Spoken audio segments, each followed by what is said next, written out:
জনতা পার্টিকে যোগ দিতে যাচ্ছে, সেই যোগ দিলাম।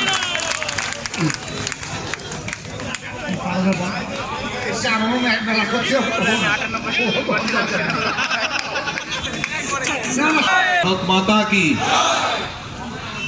পোদ্দার বাবু ঘুমোচ্ছে শান্তিতে, তার ঘুম ভাঙাতে হবে। বলুন যে ভারত মাতা কি, ভারত মাতা কি, ভারত মাতা কি। জোরে বলবেন পোদ্দার বাবুর যাতে কানে পৌঁছয়। আমি বলবো আর নয়, আপনারা বলবেন অন্যায়। ঠিক আছে, আর নয় পোদ্দার বাবু, আর নয় পোদ্দার বাবু, আর নয়, আর নয়, আর নয়। আজকে এই সভা মঞ্চে আমাদের মাঝে রয়েছেন আমাদের লোকসভারই নির্বাচিত সদস্য, লোকপ্রিয় সাংসদ, কোটি কোটি জনতার নেতা শ্রদ্ধেয় জগন্নাথ সরকার মহাশয় রয়েছেন। আমার জেলা কমিটির একাধিক সহকর্মী,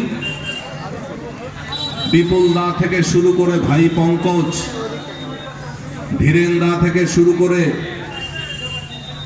আমাদের নীলকণ্ঠ দা, বোন প্রিয়াঙ্কা, এবং এখানকার ভারতীয় জনতা পার্টির এই সভা মঞ্চের সামনে দাঁড়িয়ে আছেন আপনাদের সবাইকে পার্টির পক্ষ থেকে শুভেচ্ছা এবং অভিনন্দন জানিয়ে দু চারটি কথা বলছি। প্রথমেই যারা আজকে আমাদের দলে জয়েন করলেন, যোগদান করলেন, আমি দক্ষিণ নদিয়া জেলার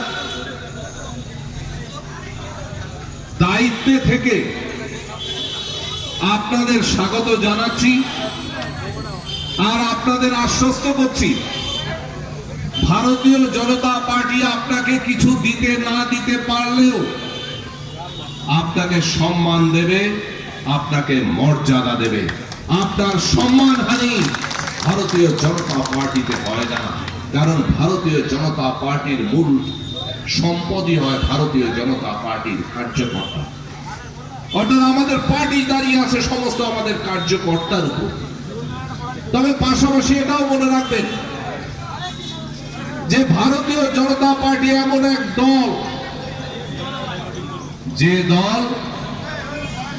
দল থাকে না, সেটা পরিবারে রূপান্তরিত হয়।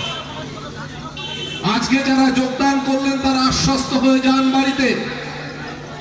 সমবেত চিৎকার করে আপনারা যে পোদ্দার বাবুর দিবানিদ্রা, সুখের দিবানিদ্রা ভাঙালেন, তিনি ঘুম থেকে উঠেই যদি তার পিচাস বাহিনীকে আহ্বান করে পরিকল্পনা করেন যে আজকে যারা যোগদান করলেন সন্ধ্যাবেলায় তাদের বাড়ি আক্রমণ করতে হবে, আপনারা নিশ্চিন্ত থাকুন, ভারতীয় জনতা পার্টির কোন কার্যকর্তার উপর আক্রমণ হলে 24 ঘন্টার মধ্যে প্রতি আক্রমণ হবে। এই কথা আমি মঞ্চে দাঁড়িয়ে থেকে বলে যাচ্ছি, আপনারা তৈরি থাকবেন। আমরা তৃণমূলকে আর কোনো জমি দেব না, আর কোনো অন্যায় তৃণমূলের আমরা সহ্য করব না। তাই আমরা সব সময় বলি আর নয়, আর নয়, জোরে বলুন মুঠি করে, আর নয়, আর নয়। দেখুন আজকের এই পরিস্থিতিতে দাঁড়িয়ে এই সভা আজকে প্রায় জনসভার আকার নিয়েছে। শত শত মানুষ স্বতঃস্ফূর্তভাবে সমবেত হয়েছে। এরকম প্রেক্ষাপটে যেখানে কোভিড-19 আক্রমণ চলছে, সেখানে এই সভা তো ঠিক নয়। নেহাত বাধ্য হয়ে আমাদের এই সভার আয়োজন করতে হয়েছে। আপনারা জানেন কিছুদিন আগে আপনাদের এখানকার পোদ্দার মশাই মাত্র 2-3 জন ভারতীয় জনতা পার্টির কার্যকর্তাকে তাদের তৃণমূলের দলে যোগদান করিয়ে তিনি বিভ্রান্তিমূলক ভাবে সারা মিডিয়ার মাধ্যমে প্রচার করলেন যে রানাঘাট উত্তর পূর্ব বিধানসভা থেকে 500 জন ভারতীয় জনতা পার্টির কার্যকর্তা তৃণমূলে যোগদান করেছে। তারপরের দিনই আমি রানাঘাট উত্তর পশ্চিম বিধানসভা কেন্দ্রে আমরা জল মেশাই না, আমরা 3কে 500 বলি না, আমরা রানাঘাট উত্তর পশ্চিম বিধানসভা কেন্দ্রে আমরা 106 জনকে জয়েন করিয়ে বলেছিলাম, আপনারা ভিডিওটা হয়তো দেখেছেন, পোদ্দার বাবু আপনি 5 নিলে আমরা 50 নেব, আপনারা এখান থেকে কজন নিয়েছেন তার বিনিময়ে আজকে দেখে যান তার কয়েকশো গুণ আমরা নিয়ে নিলাম। মানুষ দেয়ালের লেখা বুঝে ফেলেছে। তৃণমূল কংগ্রেস আর ডুবন্ত জাহাজ, ওই জাহাজে যারা বসে আছেন তারাও ডুববেন, আর যারা নতুন করে তার সাওয়ারি করতে চেষ্টা করছে তারা বোকার মতো ডুববে। আর যারা চালাক ওই জাহাজের মধ্যেই রয়েছেন তারা গুটি গুটি পায়ে বুঝতে পারছেন যে জাহাজ তো ডুবছে, তাই যোগাযোগ করছে বিভিন্ন অ্যাঙ্গেল থেকে আমাদের জেলা নেতাদের কাছে, প্রত্যক্ষ পরোক্ষ ভাবে তারা সংবাদ পাঠাচ্ছে যে তৃণমূলের জাহাজ তো ডুবছে, আমরা বিজেপির জাহাজে উঠতে চাই। আমরা যারা আসতে চান আসুন। আমি তো একজন মানুষের কথা শুনে অতবাক হয়ে গেলাম যে সে অন্যায়ের প্রতিবাদ করেছে। আমার এক দাদা তৃণমূল কংগ্রেসের থেকে, তাকে বলা হয়েছে তার পা কেটে ঝুলিয়ে রাখা হবে। অন্যায়ের প্রতিবাদের উত্তর এই, আমি তৃণমূল কংগ্রেসের এই এলাকায় এখনো যারা বেঁচে আছে, যাদের মধ্যে সততার বিন্দু মাত্র এখনো বেঁচে আছে, যারা ন্যায় অন্যায় বোধ যাদের মধ্যে আছে, আমি সেই সব মানুষের কাছে শুধু একটা আবেদন রাখছি, কেন পড়ে আছেন তৃণমূলে? যে তৃণমূলকে আর মানুষের দল বলা যায় না, ওটা পিচাসের দল। মানুষের পায়খানা থেকে শুরু করে ঝড়ে পড়া গাছের কাঠ সবকিছু যারা খায় তারা মানুষ হতে পারে না, তারা মানুষের রক্ত খায়, মানুষ নয়, তারা পিচাস। কেন করবেন তৃণমূল পিচাসদের দল? যদি আপনাদের মধ্যে সততা থাকে, যদি আপনাদের মধ্যে দেশপ্রেম থাকে, তাহলে অনতি বিলম্বে আপনারা ভারতীয় জনতা পার্টিতে যোগদান করুন। দেখুন, আজকের এই করোনার প্রেক্ষাপটে সারা দেশ যখন মানুষের সামনে এক অশনি সংকেত দেখা যাচ্ছে, তখন ভারতবর্ষের প্রধানমন্ত্রী এগিয়ে এলেন সামনে থেকে দেশকে নেতৃত্ব করার জন্য। তিনি সময় মতো লকডাউন করে ভারতবর্ষকে প্রবল আক্রমণের, কোভিড-19 আক্রমণের হাত থেকে তিনি রক্ষা করলেন। তিনি জানেন লকডাউন মানেই মানুষ কাজে কর্মে যেতে পারবে না।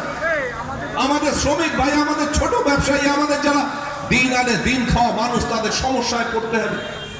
তাই তিনি এক এক করে তাদের কথা ভেবে সিদ্ধান্ত নিলেন। তিনি প্রথমেই বললেন যে আমি রেশনের মাধ্যমে মানুষের ঘরে ঘরে মাথা পিছু 5 কেজি চাল পৌঁছে দেব। শুধু চাল দিলে তো হবে না, শুধু চাল দিয়ে মানুষ কি করবে? চালের সাথেও একটু ডাল লাগে, একটু তেল লাগে, একটু লবণ লাগে। আর এই রান্নার কাজটা যেহেতু আমাদের পরিবারের মায়েরা করে, 31 কোটি মায়ের ব্যাংক অ্যাকাউন্টে তিনি প্রতি মাসে 500 টাকা করে পাঠালেন। কিন্তু তেল লবণ কিনলেও তো হবে না, রাঁধবো কি দিয়ে? তাই উজ্জ্বলা যোজনার মাধ্যমে যারা বিনা পয়সায় যে মায়েরা গ্যাস পেয়েছিলেন, তিনি ঘোষণা করলেন বিনা পয়সায় সিলিন্ডার দেওয়া হবে। সব বাড়িতে বাড়িতে সিলিন্ডার পৌঁছেছে। তারা যে পরিমাণ টাকা দিয়ে গ্যাস কিনেছে সেই পরিমাণ টাকা তাদের ব্যাংক অ্যাকাউন্টে জমা পড়ে গেছে কয়েকদিনের মধ্যে। অর্থাৎ খাবারের জন্য আমার দেশের মানুষ যাতে ন্যূনতম খাবার খেয়ে এই করোনা নামক বিভীষিকার সাথে লড়াই করতে পারে, দিল্লিতে বসে নরেন্দ্র মোদীজি ভাবছেন। তিনি মন্ডা মিঠাই দিতে পারছেন না। কোন রাষ্ট্রের পক্ষেই সম্ভব নয় যে তার নাগরিকদের মুখে তিনি মাছ, মাংস, মন্ডা, মিঠাই রোজ তুলে দেবেন, সম্ভব নয়। কিন্তু এইটা ভারতবর্ষের প্রধানমন্ত্রী সুনিশ্চিত করেছেন যাতে ভারতবর্ষের কোনো মানুষ অভুক্ত না থাকে। তিনিও এক পরিবারে, এইরকম এক পরিবার থেকে উঠে আসা মানুষ। তিনি জানেন অভুক্তির জ্বালা কি, কষ্ট কি, নরেন্দ্র মোদী বোঝেন। তাই সবার আগে তিনি যার জন্য এগিয়ে এলেন, গরিব মানুষ, মেহনতি মানুষ।